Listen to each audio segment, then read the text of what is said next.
খালি বাসায় আমাকে একা পেয়ে দুই আংটি হঠাৎ করে আমার সাথে এক অদ্ভুত আচরণ করা শুরু করল।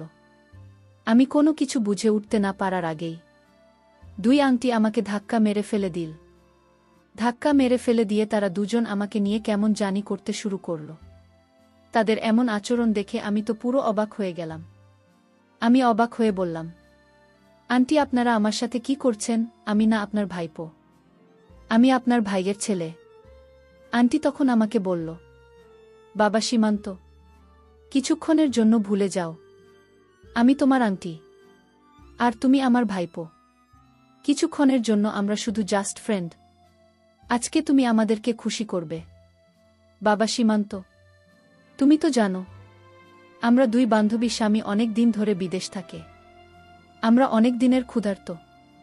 প্লিজ সীমান্ত, আজকে তুমি আমাদেরকে একটু খুশি করো না। আমি বললাম, আন্টি আপনি কি বলছেন এসব? তারপর আন্টি আমাকে বলল, চুপ থাকবে এটা, এখন আমি তোকে যা বলছি তাই কর।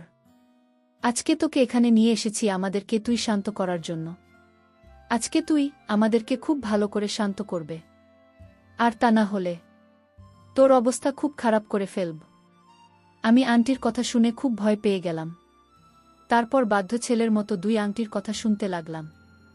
তারপর দুই আংটি এবং আংটির বান্ধবী মিলে তাদের ইচ্ছা পূরণের জন্য আমার সাথে যা করল তা শুনলে বন্ধুরা তোমাদের মাথা গরম হয়ে যাবে। বন্ধুরা, গল্পটি অনেক অনেক ইন্টারেস্টিং। গল্পটি শোনার জন্য তোমাদের সকলের প্রতি আমার বিশেষ অনুরোধ রইল। বন্ধুরা, তোমাদের নিকট আমার ছোট্ট একটি অনুরোধ, তোমরা দয়া করে আমার চ্যানেলটি সাবস্ক্রাইব করে আমাকে সাপোর্ট করবে। হ্যালো বন্ধুরা, আমি সীমান্ত। আমি 10ম শ্রেণীর একজন ছাত্র। আমি আমার শহরের নামকরা একটি প্রতিষ্ঠানে লেখাপড়া করেছি। আমি দেখতে খুব একটা খারাপ না, আমার চেহারা দেখতে নায়কের মতন। ছেলেবেলা থেকেই আমি অনেক মেয়েদের কাছ থেকে প্রেমের অফার পেয়েছি, কিন্তু আমি এসবে খুব একটা পাত্তা দিতাম না। আমার বাবা একজন প্রাইমারি স্কুলের শিক্ষক ছিলেন। যে টাকা বেতন পেত তা দিয়ে আমার 4 ভাই বোনের পড়ালেখার খরচ চালাতে অনেকটা হিমশিম খেত। আমার বাবার স্বপ্ন আমি পড়ালেখা করে অনেক বড় পদে চাকরি করব। আমি বাবার স্বপ্ন পূরণ করার জন্য খুব মনোযোগ দিয়ে পড়ালেখা করছিলাম, কিন্তু একটি মাত্র ঘটনা যে আমার জীবনটা পুরো ছাই করে দেবে তা কখনো কল্পনাও করতে পারি নাই। আমার বাবার বোন ছিল মোট 3 জন। তারা সবাই আমাকে মোটামুটি অনেক ভালোবাসত। তার মধ্যে আমাকে সবচাইতে বেশি ভালোবাসত আমার বাবার ছোট বোন, মানে আমার ছোট আন্টি। ছোটবেলা থেকেই ছোট আন্টি আমাকে অনেক বেশি ভালোবাসত, একেবারে নিজের ছেলের মতো। আমাকে সব সময় চোখে চোখে রাখতে, মানে আমার কাছে মনে হতো আমার আন্টি বাবা মার চাইতেও বেশি ভালোবাসতেন আমাকে।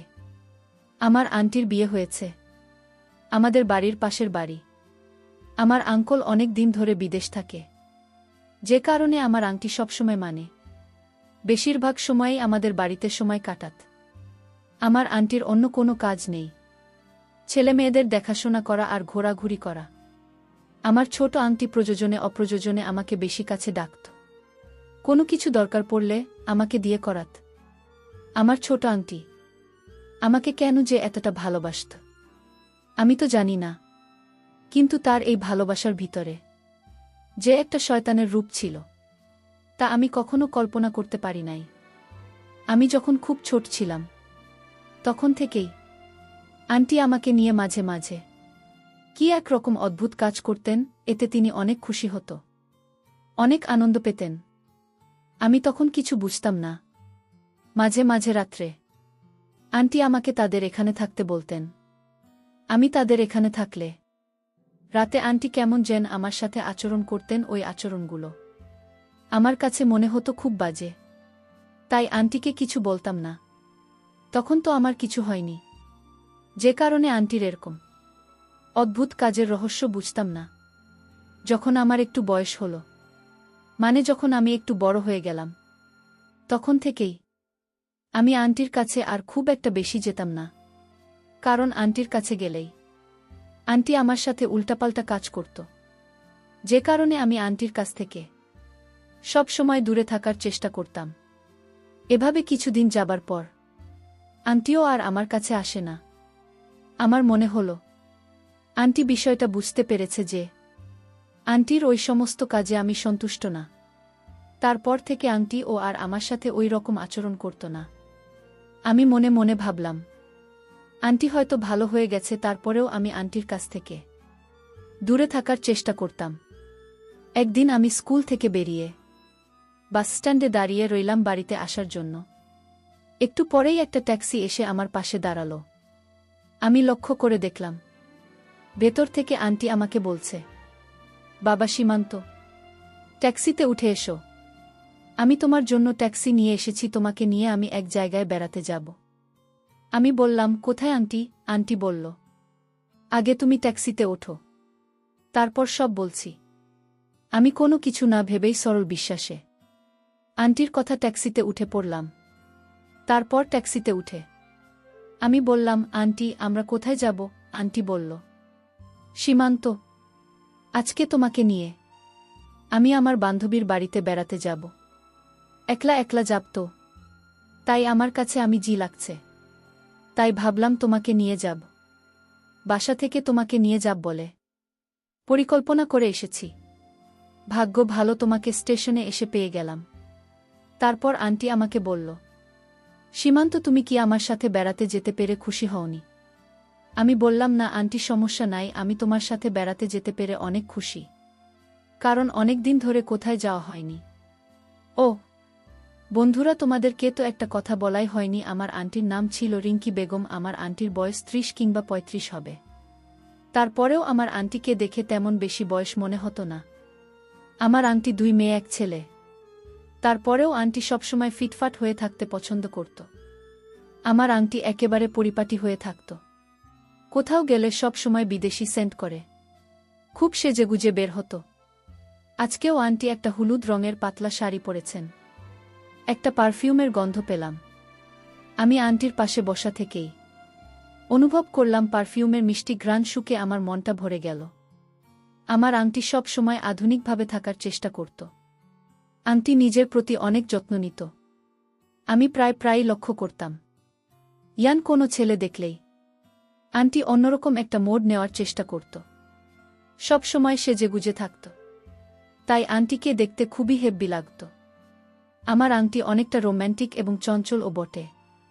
আন্টি নিজের প্রতি অত্যন্ত বেশি যত্ন নিত, কারণে উনার বয়স ৩০-৩৫ হলেও বয়স তেমন একটা মনে হতো না। মনে হতো যেন কোনো একটা রূপসী নায়িকা অনেকে মুখে শুনেছি। আমার আন্টি মাঝে মাঝে নাইট ক্লাবও যেত। আমার আঙ্কল বহুদিন ধরে বিদেশে থাকে। মাঝে মাঝে আসত, আর কয়দিন থেকেই চলে যেত। আসলে আঙ্কেল যে কি, আমার মাথা ধরে না। এত সুন্দরী, এত হ্যান্ডসাম একটা বউ রেখে কেউ কি এভাবে বিদেশ পড়ে থাকে? আঙ্কেলের শুধু টাকার নেশা। এদিকে বউ ছেলে মেয়েদের প্রতি তার কোনো খেয়ালই নেই।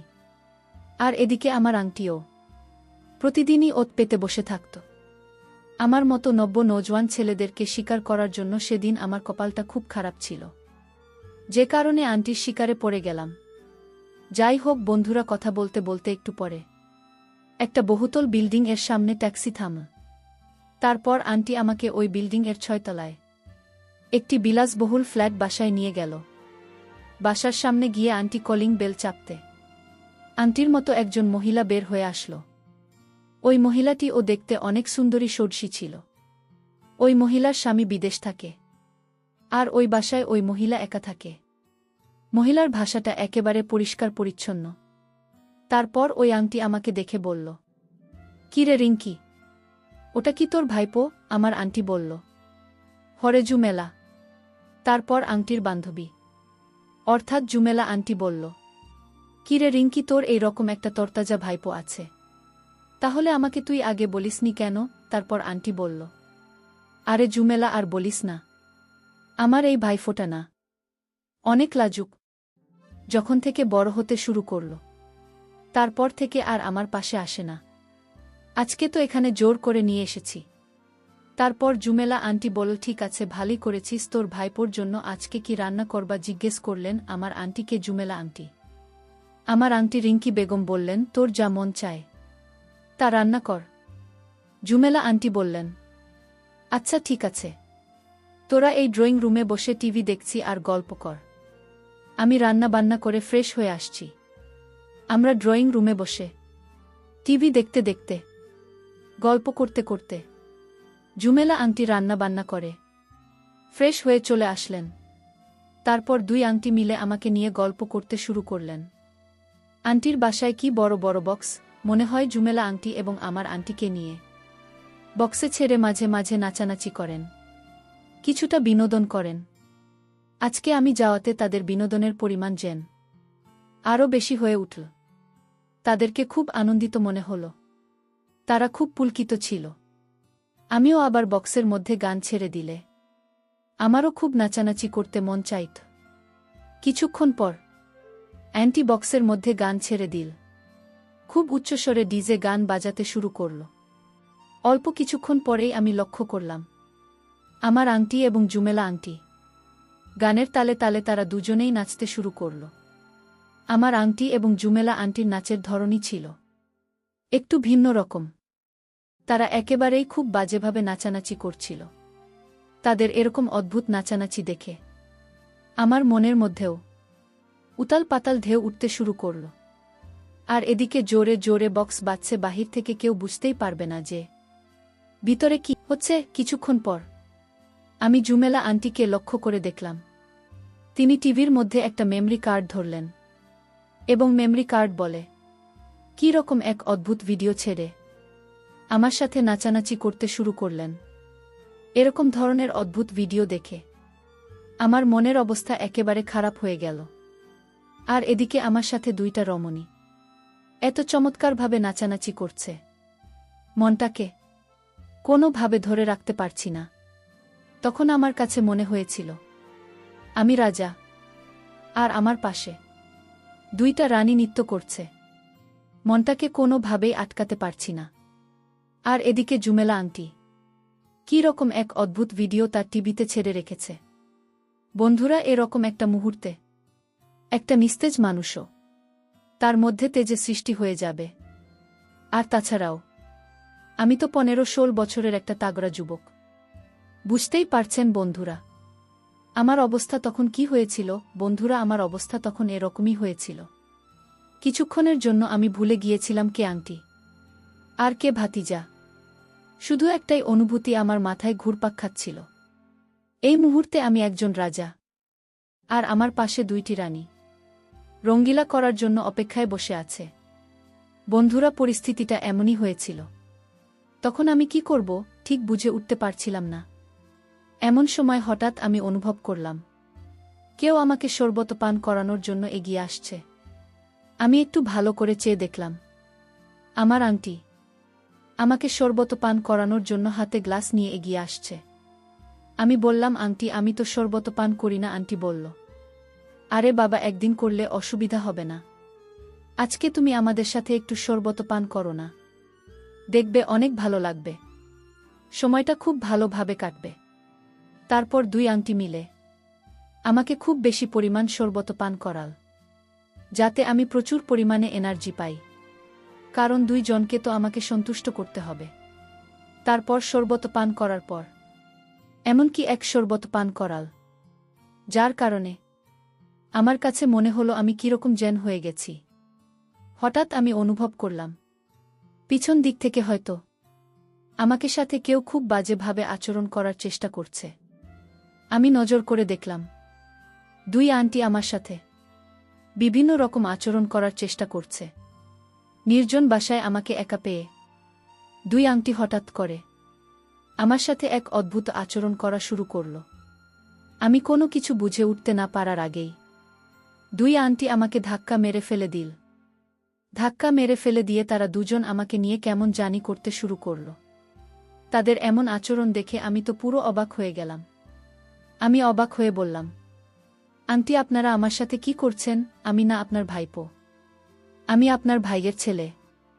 আন্টি তখন আমাকে বলল, বাবা সীমান্ত, কিছুক্ষণের জন্য ভুলে যাও, আমি তোমার আন্টি আর তুমি আমার ভাইপো।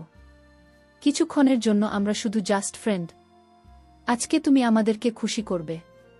বাবা সীমান্ত, তুমি তো জানো আমরা দুই বান্ধবী স্বামী অনেক দিন ধরে বিদেশে থাকে।